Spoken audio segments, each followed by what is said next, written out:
नमस्कार दोस्तों, आज की इस वीडियो में मैं सुप्रीम कोर्ट के एक ऐतिहासिक फैसले के विषय में बात करने जा रहा हूं, क्योंकि ये फैसला एक ऐसा फैसला है जो देश के जितने कब्जाधारी जमीन वाले हैं उनके लिए बहुत ही उपयोगी है।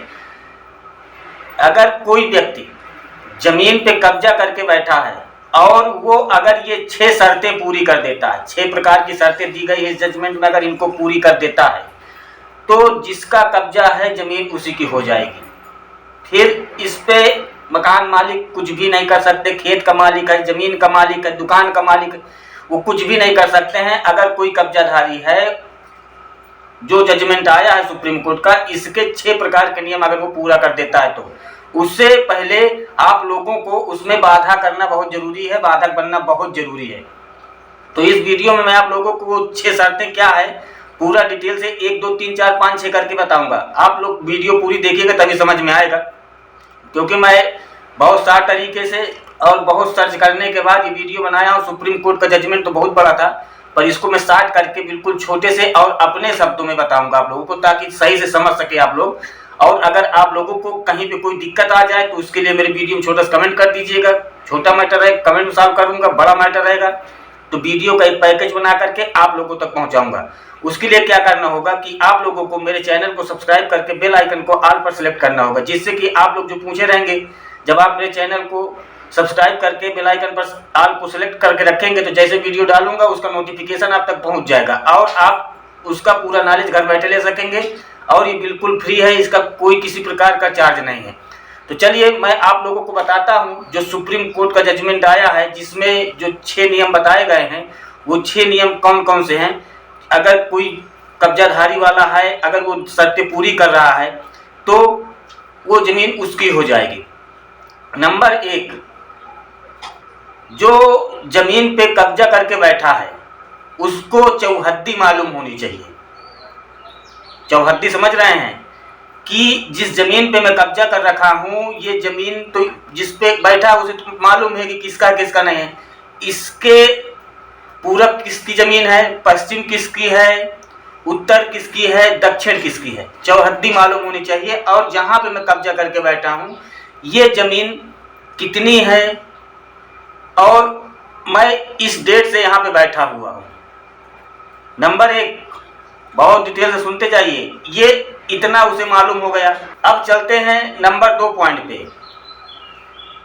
जब से वो कब्जे पे दाखिल हो गया है और उसको 12 साल 14 साल 15 साल पूरे हो रहे हैं, बीच में कोई किसी प्रकार की उसके साथ दखलंदाजी नहीं किया गया। वो बिल्कुल सुरक्षित रूप से और खुले रूप से, खुले तौर पे, सार्वजनिक रूप से, जितने आस पड़ोस के सब लोग हैं उनको मालूम है कि नहीं ये यहाँ पे रह रहा है, इसी का कब्जा है। इस पे बीच में मालिक आकर के, जमीन का मालिक आकर के कोई किसी प्रकार का हस्तक्षेप नहीं किया है और वो निसंकोच तौर पे रह रहा है।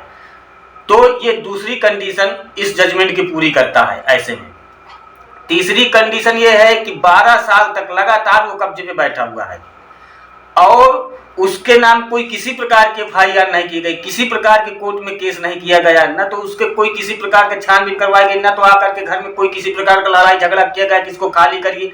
आप कहीं हैं बाहर प्रदेश में रहते लोग, बाहर किराया मिलता रहता, कुछ नहीं बोलते हैं, तो इस चीज को देखते हुए अगर ज्यादा दिन हो रहा तो उसको आप खाली करवाइए। 12 साल उसे ऊपर नहीं क्रॉस होना चाहिए। अगर 12 साल पूरे हो रहे हैं और वो 6 कंडीशन को पूरा करता है तो जमीन उसकी हो जाएगी। नंबर 3 बता चुका हूं। अब चलते हैं नंबर 4 की ओर। नंबर 4 ये है कि अगर वो house tax, water tax, house tax और वाटर टैक्स, पानी का जो बिल आता है, ये टैक्स अगर वो अपने नाम से भर रहा है तो ये भी इस जजमेंट का एक क्राइटेरिया पूरा करता है। बिजली का बिल तो नहीं मिल सकता, क्योंकि मकान जिसके नाम है बिजली का बिल का मीटर उसी के नाम लगेगा, तो क्योंकि उसमें काफ़ी छानबीन होती है तो उसको इस संबंध से हटाया भी गया है। मगर अगर वो हाउस टैक्स है, वाटर टैक्स है और किसी प्रकार का जो टैक्स है अगर वो अपने नाम से भर रहा है तो ये समझ लीजिए कि ये भी एक क्राइटेरिया पूरा कर रहा है। नंबर 5 ये है कि जहाँ पर वो रह रहा है, जिस जमीन को कब्जा करके बैठा है, उस जमीन पे उसी का नियंत्रण होना चाहिए। ये नहीं कि मैं करके बैठा हूँ और उसमें दूसरा भी आकर के लागा छू कर रहा है, वो भी कह रहा मेरा है, तीसरा कह रहा वो भी मेरा है, तो ऐसा क्राइटेरिया नहीं होना चाहिए। जिस जमीन पे मैं कब्जा करके बैठा हूँ उस जमीन पे मेरा और सिर्फ मेरा ही हक होना चाहिए, और ये बिल्कुल सार्वजनिक होना चाहिए, छिपा करके नहीं होना चाहिए। जब लोग बात पूछने आए कि यहाँ पे कौन रहता है, फला आदमी रहता है, मालिक वो कहाँ रहता है, कहाँ नहीं रहता, किसी को कुछ मालूम ही नहीं है, और उस जमीन की क्राइटेरिया वो सब पूरी कर रहा है। तो 5 नंबर ये है कि अगर ऐसे हिसाब से कब्जा करके बैठा है तो ये भी एक क्राइटेरिया को पूरा करता है। चलते हैं नंबर 6 की ओर। नंबर 6 ये है कि कब्जाधारी की मंशा जो नियत है वो ये होनी चाहिए कि ये मेरी है, ये मेरी है। कब्जा करने वाले की नियत होनी चाहिए उस जमीन को अपना मानने की, और वह व्यवहार में ऐसा दिखाए जैसे बाउंड्री बनाना है, या उसमें खेती करना है, या उसका टैक्स भरना है, या उस पे टाइल्स लगवाना है, मकान में कुछ भी करना, ऐसा हो कि सुचारू रूप से इसमें कार्य मैं ही कर रहा हूँ, उसका कागज होना चाहिए, उसका हर एक प्रकार का ब्यौरा होना चाहिए। ये क्राइटेरिया को पूरा कर रहा है नंबर 6 को। अगर कोई व्यक्ति जमीन में आपके अपने हिसाब से काम कर रहा है, आप अगर किसी को दिए अपने हिसाब से काम करवा रहे हैं तो ठीक है। अब कहीं पे कोई मतलब कि दुकान ही ले लिया है, अब आप बाहर रह रहे हैं, अब उस दुकान में वो अपने हिसाब से काम करवा रहा है, दरवाजा तोड़वा के छोटा करवा रहा है, बड़ा करवा रहा है, उसमें टाइल्स लगवा रहा है, उसको तोड़वा करके कुछ भी उसमें कार्य आगे बढ़ा रहा है, अपने हिसाब से कर रहा है, कोई मना करने वाला नहीं रहा, तो ये भी एक क्राइटेरिया को पूरा करता है। नंबर 6 जो पूरा हो रहा है, और इन क्राइटेरिया को पूरा करने के बाद जो मालिक है उसके हाथ से जमीन निकल जाती है। और मालिक क्या होते हैं कि बहुत बड़ी छूट दे देते हैं, 12 साल 14 साल 15 साल किसी के व्यक्ति को देना गलत है। 4 से 8 साल आप दीजिए, उसके बाद उनको घर से निकाल दीजिए। अगर जमीन है तो जमीन से दुकान है, दुकान से मकान, मकान से नहीं तो कुछ एक क्राइटेरिया होती है, हर साल आप अपना एक एग्रीमेंट करवाते रहिए, उसे बनवाते रहिए, नहीं तो आपके हाथ से ये जो जजमेंट आया है इसके हिसाब से जमीन आपके हाथ से निकल जाएगी। क्योंकि इस पे सुप्रीम कोर्ट एक बार नहीं कई एक बार ऐसा जजमेंट दे चुकी है, और उसे लोग समझ नहीं रहे हैं, समझ करके भी नादान बन जाते हैं, इसलिए बार बार ऐसे गच्चे खाने पड़ते हैं।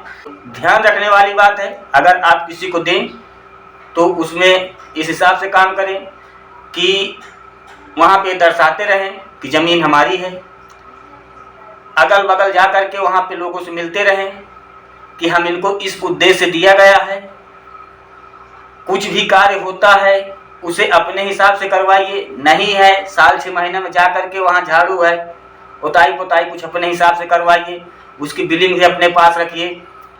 और अगर अदर वाले व्यक्ति कोई हैं उनसे पूछते रहिए ये कोई किसी प्रकार की दिक्कत तो नहीं कर रहे हैं, चेक करते रहिए। हाउस टैक्स है, पानी का टैक्स है, ये सब वो अपने नाम से तो नहीं भर रहा है कहीं, अगर अपने नाम से भरेगा तो आपको दिक्कत ही आएगी।